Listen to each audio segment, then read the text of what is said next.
ಮದುವೆ ನಿಶ್ಚಯ ರದ್ದುಗೊಂಡ ದ್ವೇಷ, ಮನೆಗೆ ನುಗ್ಗಿ ಇಬ್ಬರು ಸಹೋದರಿಯರ ಮೇಲೆ ಗುಂಡಿನ ದಾಳಿ. ಗಾಜಿಯಾಬಾದ್ನ ಕೋಡಾ ಪ್ರದೇಶದಲ್ಲಿ ಮಂಗಳವಾರ ಸಂಜೆ ವ್ಯಕ್ತಿಯೊಬ್ಬ ಮನೆಗೆ ನುಗ್ಗಿ ಇಬ್ಬರು ಸಹೋದರಿಯರ ಮೇಲೆ ಗುಂಡು ಹಾರಿಸಿದ್ದು, ಇಬ್ಬರು ಗಂಭೀರವಾಗಿ ಗಾಯಗೊಂಡು ಆಸ್ಪತ್ರೆಗೆ ದಾಖಲಾಗಿದ್ದಾರೆ. ಆರೋಪಿಯನ್ನು ಜಾನಿ ಎಂದು ಗುರುತಿಸಲಾಗಿದ್ದು, ಈತ ಮತ್ತು ಹಿರಿಯ ಸಹೋದರಿಯರ ನಡುವೆ 1 ವರ್ಷದ ಹಿಂದೆ ಮದುವೆ ನಿಶ್ಚಯವಾಗಿತ್ತು. ಆದರೆ 4 ತಿಂಗಳ ಹಿಂದೆ ಸಂಬಂಧ ಮುರಿದಿದ್ದೇ ಈ ದೌರ್ಜನ್ಯಕ್ಕೆ ಪ್ರಮುಖ ಕಾರಣವೆಂದು ಶಂಕಿಸಲಾಗಿದೆ.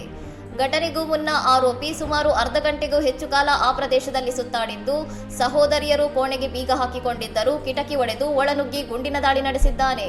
ಹಿರಿಯ ಸಹೋದರಿಯನ್ನು ರಕ್ಷಿಸಲು ಪ್ರಯತ್ನಿಸುತ್ತಿದ್ದ ಸಂದರ್ಭದಲ್ಲಿ ಕಿರಿಯ ಸಹೋದರಿಗೂ ಗುಂಡು ತಗುಲಿದ್ದು, ದೆಹಲಿಯ ಲಾಲ್ ಬಹದ್ದೂರ್ ಶಾಸ್ತ್ರಿ ಆಸ್ಪತ್ರೆಯಲ್ಲಿ ಇಬ್ಬರಿಗೂ ಚಿಕಿತ್ಸೆ ನೀಡಲಾಗುತ್ತಿದೆ.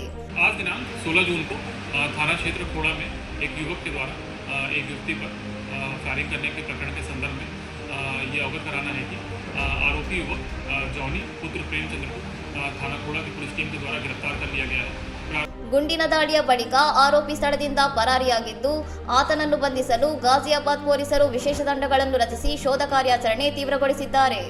ಪ್ರಕರಣದ ಗಂಭೀರತೆಯನ್ನು ಪರಿಗಣಿಸಿರುವ ಹಿರಿಯ ಪೊಲೀಸ್ ಅಧಿಕಾರಿಗಳು ಘಟನಾ ಸ್ಥಳವನ್ನು ಪರಿಶೀಲಿಸಿದ್ದು, ಕುಟುಂಬಸ್ಥರ ದೂರಿನ ಮೇರೆಗೆ ಎಫ್ಐಆರ್ ದಾಖಲಿಸಿ ತನಿಖೆ ನಡೆಸುತ್ತಿದ್ದಾರೆ.